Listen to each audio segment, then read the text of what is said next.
સભ્ય દર્શિતા શાહ આપણી સાથે જોડાયા છે। દર્શિતાબેન, આખરે શિક્ષણ સંકુલમાં આ પ્રકારે એક દારૂની ભઠ્ઠી ધમધમી રહી છે।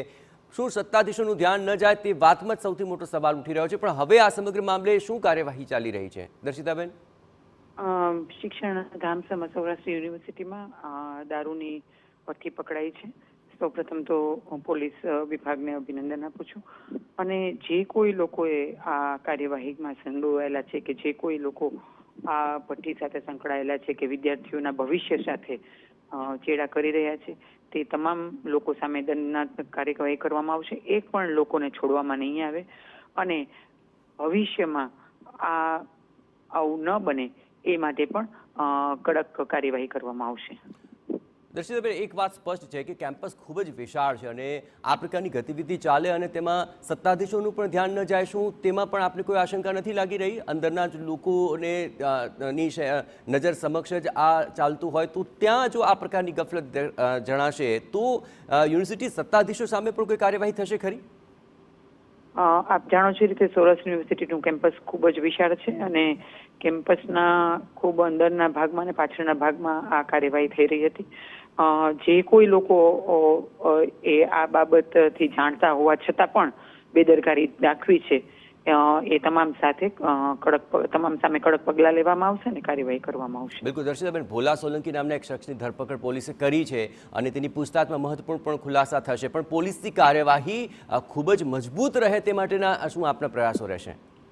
આ બાબતે કોઈને પણ છોડવામાં નહીં આવે, આની સામે કડક પગલાં લેવામાં આવશે અને જે કોઈ પણ દોષીઓ હશે એમને કડક સજા પણ આપવામાં આવશે। આભાર દર્શિતાબેન। તો આખરે અપેક્ષા રાખીએ કે આ સમગ્ર કાર્યવાહીમાં જે લોકો પકડાયા છે તેની સામે દંડનાત્મક કાર્યવાહી થાય, પોલીસ ખૂબ મજબૂત હાથે તેમાં કામ લે અને સાથોસાથ જે યુનિવર્સિટી સત્તાધીશો છે તેનું ધ્યાન અત્યાર સુધીમાં કેમ ન ગયું, કેમ આ કેમ્પસની અંદર આ ગતિવિધિઓ ચાલતી હતી તેની સામે ધ્યાન ન ગયું, આ તમામ બાબતો અત્યંત મહત્વપૂર્ણ બની રહેશે। તો આપણી સાથે ધારાસભ્ય દર્શિતા શાહ પણ જોડાયા હતા અને તેમણે પણ કહ્યું છે કે કડકમાં કડક કાર્યવાહી થશે, એટલું જ નહીં કોઈને પણ છોડવામાં નહીં આવે।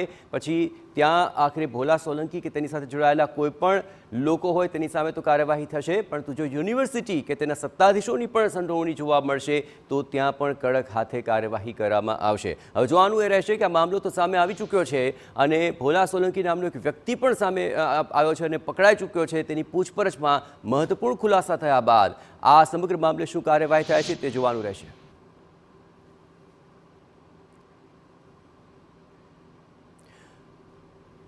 તો નેતા વિપક્ષ ગાયત્રીબા વાઘેલા આપણી સાથે જોડાયા છે। ગાયત્રીબા, સૌપ્રથમ તો એ જણાવો કે આ કેટલો ગંભીર મુદ્દો છે, કારણ કે શિક્ષણ સંકુલ હોય અને નશાનું કામ ત્યાં ચાલતું હોય, ગફલત કોની લાગી રહી છે આપને? ચોક્કસ આમાં તંત્ર અને શાસકોની બંનેની ગફલત છે, કેમ કે આ પહેલા પણ તમે જોશો કે રાજકોટની એક ખ્યાતનામ કોલેજ છે એના કેમ્પસમાંથી પણ આવી રીતના જે છોડ જે હોય નશીલા પદાર્થના છોડ પણ મળી આવે છે અને એમાં પણ આજે જ્યારે સૌરાષ્ટ્ર યુનિવર્સિટી જેવી નામાંકિત યુનિવર્સિટીના કેમ્પસમાંથી જો આ રીતે દારૂની જે કહેવાય કે ભઠ્ઠી જે આખું મળી જતી હોય, જો તંત્ર અને શાસકો પાછા એમ કે આ અમારા વિસ્તારમાં નથી આવડતું તો તમારે ઢાંકણીમાં પાણી લઈને ડૂબી મરવું જોઈએ। પોલીસ કમિશનર શ્રી આની પહેલા પણ અમે મળવા ગયા હતા, કેમ કે કોંગ્રેસ પક્ષે ઘણી વખત રાજકોટમાં આ રીતે જે આ ભઠ્ઠી છે એની તપાસ કરી અને કમિશનર શ્રીને અમે રૂબરૂ ચર્ચા કરી હતી અને અમે ઘણી જે એવી ભઠ્ઠી જે હતી અને જ્યાં દારૂ આવી રીતના બનાવતા હતા એની પર રેડ પણ પાડેલી। ત્યારે કમિશનર શ્રી પોતે એમ કહેતા હતા કે હા સાચી વાત છે કે આવી રીતના જે નશીલા પદાર્થો છે એ વેચાણ પણ થાય છે, એનું અમને એમણે કંઈ આવું કહેવાય ને કે રેપર જેવું પણ બતાવેલું હતું કે આ જે પીવે તો છોકરાઓ જે છે વિદ્યાર્થીઓ છે એને નશો થાય। તમને આટલી બધી ખબર છે તો ખાલી કહે છે કે અમે એની કડી મળી છીએ, તો એને પણ ઘણા દિવસ થઈ ગયા, તો શું તમે આ હોદ્દા ઉપર છો અને ક્યાંથી આ બધી આવે છે ઈ તમને ખબર નથી?